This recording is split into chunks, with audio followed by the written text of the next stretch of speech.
네, 오늘 시그널픽에서는 김재원 국민의힘 최고위원 모시고 자세한 얘기 나누겠습니다. 어서 오세요. 안녕하세요. 저희가 앞선 코너에서도 김현지, 이제는 제1부속실장인데 김현지 네. 실장에 대한 얘기를 좀 나눴었는데요. 국감 출석 여부로 한창 논란이었었는데 총무비서관에서 보직을 이동했어요. 국감 피하려고 보직까지 바꾼 걸까요? 뭐 그렇게 다 보죠. 예. 사실은 이제 우리나라에 국정감사 제도가 도입된 것이 김영삼 정부 때인데요. 그때부터 지금까지 국회 운영위원회는 대통령실 내지 과거 청와대를 국정감사를 했는데 네. 이때 통상 그 비서관급 이상을 기관 증인이라고 해서 그 기관에 소속된 직위 자체를 증인으로 소환을 하거든요. 네. 근데 단 한 번도 청와대 총무비서관 내지 대통령실 총무비서관이 빠진 적이 없어요. 예. 왜냐하면 대통령실의 뭐 특수활동비 사용, 뭐 무슨 여러 가지 근태관리, 기강 문제 이런 걸 물으려면 그 담당자가 총무비서관이잖아요. 네. 그럼 예를 들어 총무비서관에게 물어볼 수도 있지만 총무비서관이 아니라 비서실장한테 물어보더라도 실무적인 것은 제가 잘 모릅니다 하면 그러면 총무비서관이 답변을 해야 되거든요. 네. 근데 이제 한 번도 빠진 적이 없는 총무비서관을 굳이 국정감사에 출석시키지 않겠다고 계속 주장을 하더니 이게 여의치 않으니까 여권 내에서도 출석하는 게 맞다 하니까 이제 부속실장으로 보냈거든요. 제1부속실장이라는 것이 우리 통상적으로 이야기하면 이제 어느 기관장이나 단체장이 있으면 그 문 앞에서 모든 일을 전담하는 그런 문고리 권력이요. 문고리 비서관이죠. 문고리 비서관. 그분이 들어가라면 들어가고 들어가지 못하게 하면 안 들어가고 네. 또는 누구를 오라고 하고 기분 좋을 때 오라 하면 또 좋은 일이 있고 기분이 안 좋을 때 오라 해서 혼나게 만든다든지 뭐 할 수도 있는 네. 그런 정도의 뭐 우리 사극을 보면 대전상궁 있잖아요. 예. 또 대전내관 뭐 그런 수준. 거군요. 그런 가장 역할을 지근거리에서 보좌하면서 대통령의 어떤 현재 심기나 상태를 가장 잘 알 수 있는 사람. 사실은 이제 이게 아주 공적인 자리임에도 불구하고 또 가장 사적인 자리이기도 해요. 대통령의 사적인 어떤 용무를 다 전담을 해줘야 되는 자리죠. 예컨대 네. 뭐 예를 들어 약을 먹는다든지 또는 배가 고프니까 뭐 빵 좀 가져와라 이런 이야기도 할 수 있는 네. 그런 정도의 자리이기 때문에 이 부속실장은 자리를 비울 수가 없죠. 대통령이 있는 한. 그러니까 국정감사장에 통상적으로 부속실장은 제1부속실장은 오지 않았어요. 그래서 국정감사에 빠질 수 있는 자리로 급히 보낸 거죠. 급히 보냈다. 네. 그러면 여기서 저희가 궁금한 것은 왜 이렇게까지 국감에 김현지 실장은 가면 안 되는 건지. 뭐 출석해서 좀 몇 마디 질문에 답을 할 수도 있을 텐데 왜 이렇게까지 피한다고 보시나요? 그러니까 이제 그냥 일반적으로 생각할 수 있는 것은 김현지 비서관이 나와서 질문에 답변을 할 때는 네. 뭔가 답변하지 못할 게 많이 있을 수 있다. 첫째 그렇게 생각할 수 있죠. 궁지에 몰릴 수 있다. 그런데 네. 이 사람이 생방송으로 진행되는 국회 운영위원회에서 답변을 하다가는 뭔가 책 잡힐 수 있다. 이렇게 생각할 수 있잖아요. 그래서 안 나오게 할 수도 있다고 봐요. 근데 예. 저는 그것은 아니라고 봐요. 왜냐하면 이런 분들이 다 나름대로 훈련을 받았고 더 나가서 주군인 이재명 대통령과는 성남시장부터 또는 그 이전부터의 인연이 아마 있을 수도 있잖아요. 네. 그렇기 때문에 이분이 뭐 철벽 방어를 할 거기 때문에 저는 그런 것을 두려워한 것은 아니라고 봐요. 오히려 운영위원회 국정감사를 하면 대통령 비서실장 그리고 뭐 경호실부터 시작해서 대통령의 보좌 인력들이 모두 나오게 되는데 네. 그 사람들이 다 노출되잖아요. 그런데 저는 김현지만은 그 사람들과는 격이 좀 다르다. 국회 불려가서 뭐 질문하는데 예 하고 뭐 답변하고 죄송합니다 해야 되고 어떤 경우에는 추궁을 당하고 네. 이런 자리에는 보내기 싫은 아. 좀 더 격이 다른 무슨 예. 존엄한 격이 있다 이런 생각이 들어요. 아. 그러니까 가만히 생각해 보면 우리 한남동 관저에는 대통령께서 퇴근을 하시면 네. 대통령 영부인이 모든 역할을 할 거 아닙니까? 거기도 네. 제2부속실이 있지만 그러니까 거기는 해경군 김 씨가 계시고 네. 집무실 용산 집무실로 오면 제1부속실장 해경궁 현지가 있는 것 아닌가. 해경궁 현지. 김현지 비서관. 예. 그러니까 해경궁 김 씨와 해경궁 현 씨가 해경궁 김 씨와 해경궁 현지가 동급이 아닌가. 좀 그런 생각이 들 정도로 이게 아주 존엄한 존재이기 예. 때문에 네. 국회에 가서 그냥 뭐 시쳇말로 찌질하게 답변하고 혼나고 그러는 자리에 내보내기 싫은 것 아닌가. 모욕을 당하는 자리에 내보내기 싫은 게 아닌가. 오히려 이제 김현지 실장이 나가서 말 실수를 할까봐 걱정된다기보다는 저는 그렇게 그런 보죠. 자리에 나가서 이제 굳이 당하게 하고 싶지 않다. 그러니까 예. 그 부속실장이라고 하지만 절대 존엄이니 만사현통이니 뭐 별 이야기 다 있잖아요. 예. 그런 이야기가 나올 정도인데 그것을 상징적으로 보여주는 것은 국회 가서 야당 의원들한테 혼나고 뭐 소리 지르고 이러면 네. 거기에 내보내고 싶은 정도의 격이 아니다. 그러니까 대통령실 내에서 국정감사에 가지 않아도 되는 제1부속실장으로 보낸 것 아닌가.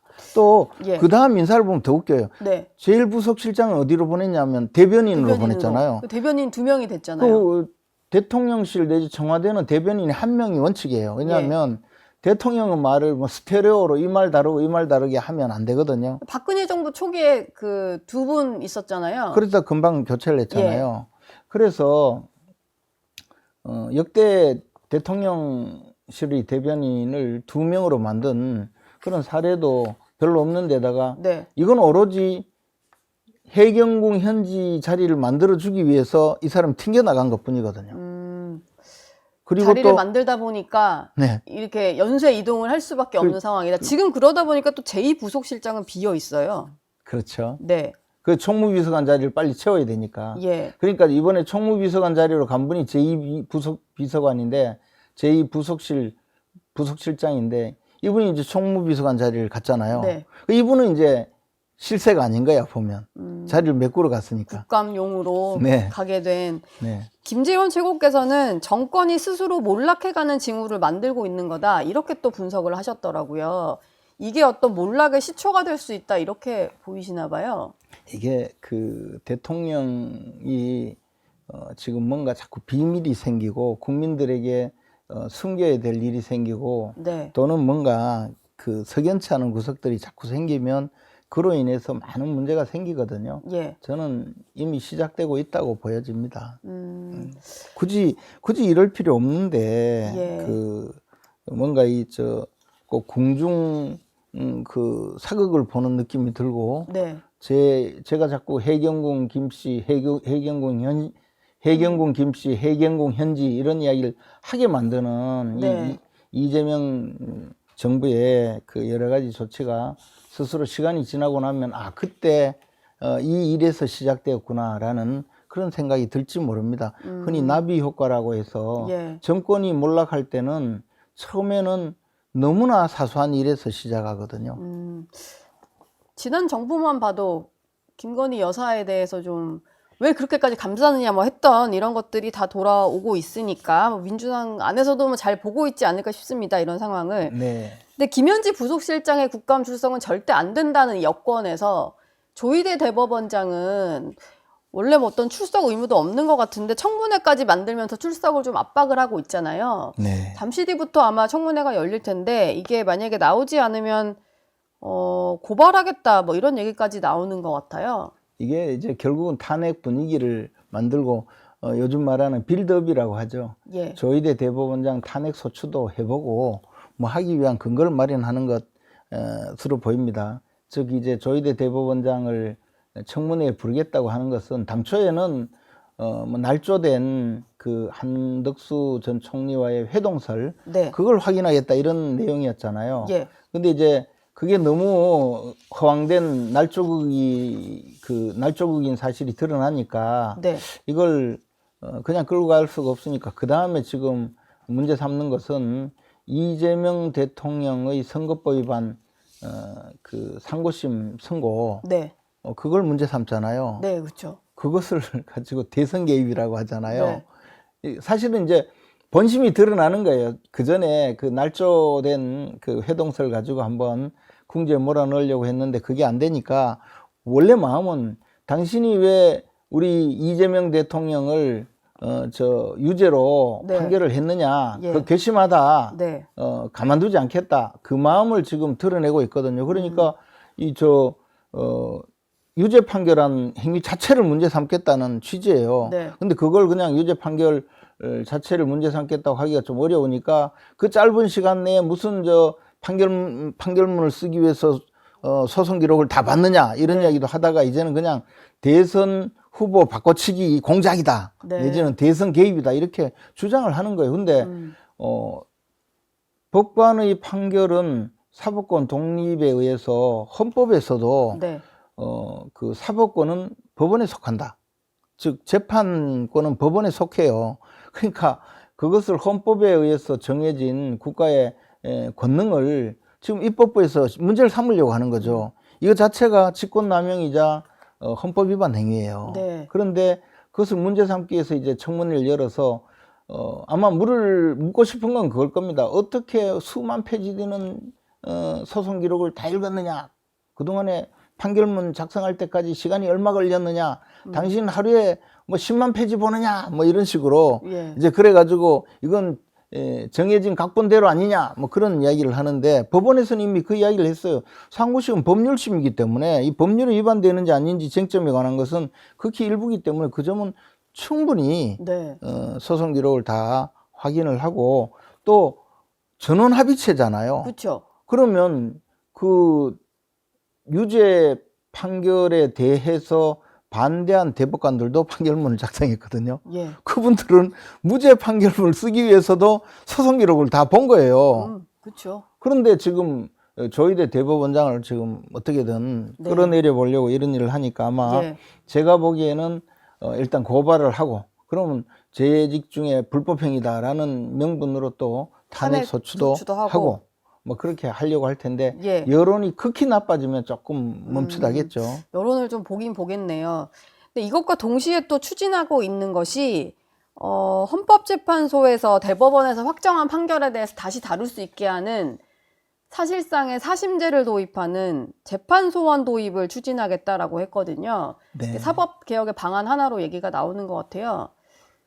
이게 뭐 대법원장 압박하는 거랑 다 같은 선상에 있다고 보면 되겠죠? 이제 우리나라 사법 체계를 완전히 근거부터 흔드는 것인데 우리나라는 그러니까 이제 3심제죠. 그 1심 지방법원 또는 지방법원 지원해서 판결을 하고 그에 대해서 불복이 있으면 2심 고등법원이나 지방법원 항소부로 가는 그런 2심이 있고 마지막에 법률심으로 대법원이 있단 말입니다.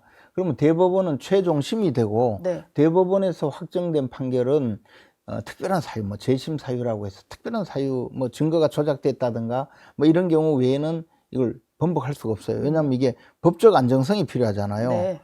근데 대법원까지 가는데 통상 몇 년이나 재판을 하는데 어떤 경우에는 대법원에서 무죄 판결을 받았다 또는 대법원에서 패소했다, 승소했다 예. 이랬는데 이걸 다시 헌법재판소에 가서 이 재판이 내용이 문제가 있는 것 아니냐 심사해달라 이러면 헌재에서 또 판결을 하게 돼요. 그러면 사심제가 되죠. 네. 그럼 이것은 헌법에 반하는 겁니다. 또 하나는 그러니까 재판권은 법원에 속한다고 했는데 헌법재판소는 그 헌법에서 말한 법원과는 별개의 재판소거든요. 네. 헌법소송을 담당하는데 그렇기 때문에 이것은 우리나라 근본 질서를 무너뜨리는 이 사법권 독립을 완전히 그 뿌리부터 흔드는 제도적인 지금 혼란인데 네. 문제는 그럼 민주당이 왜 이러느냐? 첫째 하나는 조희대 대법원장을 압박하기 위한 것이고 두 번째는 사법부 전체를 이제 흔들어서 당신들 판결에도 헌재에서 그 좌파 재판관을 모아놓고 거기서 다 뒤집으면 돼 이런 마음이고 또 하나는 아마 이 마음속에 이재명 대통령이 재임 중에도 혹시 재판을 받을 수도 있고 네. 또는 그게 아니라 퇴임 후에 재판을 받더라도 헌재에 가면 뭐 유죄 판결을 또 뒤집을 수 있는 근거를 마련하려는 거 아닌가. 이게 이재명 대통령이 아직도 이 자신의 죄를 너무나 잘하니까 어떻게든 이걸 좀 무죄를 한번 받아 보거나 또는 법을 바꿔서 최근에 뭐 그 배임죄 폐지한다고 하지 않습니까? 네. 그래서 대장동 백현동 사건 그걸 이제 법을 바꿔서 또 빠져나가 볼까 하는 뭐 여러 가지 생각을 하는 것 같은데 네. 너무 그렇게 힘들게 그 살지 마시고 뭐 깨끗이 재판을 받는 게 어떨까 싶어요. 그냥 이게 재판 받으면 되잖아요. 모든 것은 다 무죄라며. 모든 것은 다 개혁이라는 어떤 명목에 안에 들어가 있는데 다 이재명 대통령과 연관해서 해석이 되다 보니까 개혁이 좀- 이게 무슨 개혁입니까? 예. 이재명 살리기지. 네. 아유, 근데 너무 그래 힘들게 살지 마시고 그냥 받아. 무죄라면서요, 무죄. 예. 그냥 받아보세요, 재판. 지금 민주당에서도 김영진 민주당 의원 같은 경우는 친명계 인사인데 조희대 청문회 같은 경우는 추미애 의원의 급발진이다 이런 표현을 쓸 정도로 약간 추미애 위원장이 좀 조율되지 않은 것들을 막 밀어붙이는 게 당내에서도 좀 부담인 것 같아요. 근데 일각에서는 이렇게 자꾸 강성행보 보이는 게 경기지사 출마를 노리기 때문이다라는 해석이 나오잖아요. 뭐 여러 가지 해석이 있을 수 있는데 예. 만약에 추미애 법사위원장이 이 당 지도부와 상의하지 않고 이제 뭐 조희대 대법원장 청문회를 의결을 하고 지금 진행을 해요. 근데 당 지도부가 이거는 이렇게 하면 큰일 난다 하면 중단시킬 거 아니에요? 네. 근데 정청래 힘을 대표가 실어줬잖아요. 오히려 추미애 열심히 한다 하면서 칭찬하고 나섰거든요. 네. 이것은 뭐냐면 저는 이 정청래와 추미애, 즉 청래와 미애 이 막장극이 지금 우리나라 전체 정치를 휘젓고 있는데 이분들은 이 시체말로 죽이 맞은 거예요. 누가 먼저 하라고 할 것도 없이 서로 이렇게 가는데 저는 뭐 지방선거라는 뭐 경기지사 선거에 출마한다든지 그런 것은 개인적인 정치적인 이해관계 때문에 움직일 수 있죠, 당연히. 예. 그런데 그걸 넘어서서 적어도 청래와 미애 이 두 분은 이것이 진영을 위해서도 필요하다고 느끼는 것 아닌가. 지금 민주당에도 도움이 된다고 생각하는 것 아닌가. 네. 그런 입장이고요. 예. 또 요즘에 그 민주당의 주된 지지층이 이 개딸로 대변되는 강성 좌파 지지층이거든요. 이분들은 네. 지금 환호하고 있어요. 예. 막 잘한다 하고 막 네. 아마 후원금도 많이 쌓일 거라고 봅니다. 그러니까 이분들은 남는 장사를 하고 있어요, 지금. 남는 장사를 하고 국민들이 있다. 얼마나 욕하는지 그런 건 관심이 없거든요, 이분들은. 예. 이게 지방선거가 좀 많이 남아 보입니다만 또 생각해보면 얼마 남지 않기도 했고 각 당에서도 그러다 보니까 이제 선거 대비한 조직 강화를 하고 있는 중이신 것 같아요. 네. 추미애 법사위원장이 경기지사 얘기가 나오다 보니까 국민의힘에서는 그러면 지금 법사위에서 연일 추나대전을 벌이고 있는 나경원 의원이 나가야 되는 거 아니냐 뭐 이런 말도 있는 것 같은데 예. 당내에서 실제로 좀 얘기가 나오는 건가요? 실제로 뭐 나경원 의원 또 안철수 의원 이런 분들이 거론이 됐죠. 나경원 의원이 특히 유력하게 거론이 되는데 사실 이런 어떤 선거 구도는 지금 당장 구성할 수는 없는 일이고 네.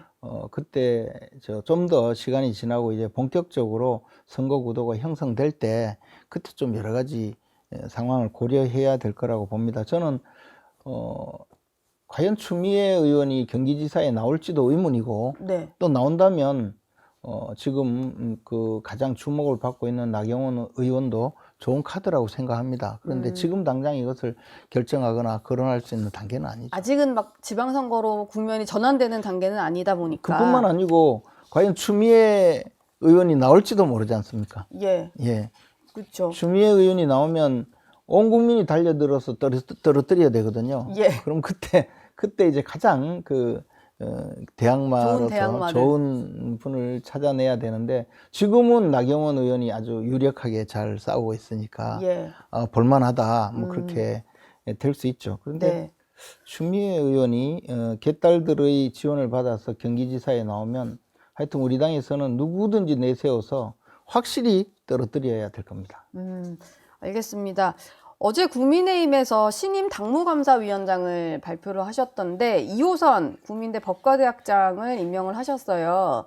근데 앞서서 장동혁 대표가 당무감사위원장이 임명이 되면 당원 게시판 논란에 대해서도 규명하겠다 이런 얘기를 밝혔는데 어제도 좀 원론적인 입장에서는 이제 같은 얘기를 하셨더라고요. 앞으로 그럼 조사가 좀 이루어질 거다라고 볼 수 있을까요? 이제 당무감사 문제, 특히 이제 당원 게시판 사건이라는 건 우리가 잘 알다시피 그 일정 시기에 그 당원 게시판에 오른 사건에 대해서 뭐 특정인 또는 그 관련자들이 네, 당원 한동훈 전 게시판에 대표와 그 가족들 글을 올렸다라는 얘기가. 것인데 네. 뭐 쟁점은 정리가 되어 있는데 그 문제를 당무감사를 한다고 하면 또 그에 대한 또 여러 가지 이야기가 있을 거기 때문에 그러나 그것을 그냥 넘어갈 수는 없다. 이런 입장도 사실 굉장히 또 유력합니다. 그래서 네. 이 문제는 그 장동혁 대표께서 정무적으로 잘 판단해서 결정하지 않을까 생각합니다. 지금 근데 민주당을 향해서 좀 여러 가지 이제 장외투쟁도 하시고 전선을 딱 이제 명확하게 세우신 상황에서 당원 게시판을 다시 들여다보는 게 또 당내 갈등을 좀 일으키는 오히려 이제 전선이 분산되는 일이 벌어지지 않을까 싶어가지고 김재원 최고 보시기엔 좀 어떤가요? 시점을 좀 조정해야 된다라고 보시나요? 아니요, 근데 이제 조정 문제보다도 이 예. 그 당무감사 문제 자체를 그 장동혁 대표께서 정말 정무적으로 잘 판단하리라고 생각합니다. 저는 전적으로 신뢰하고 있습니다. 예.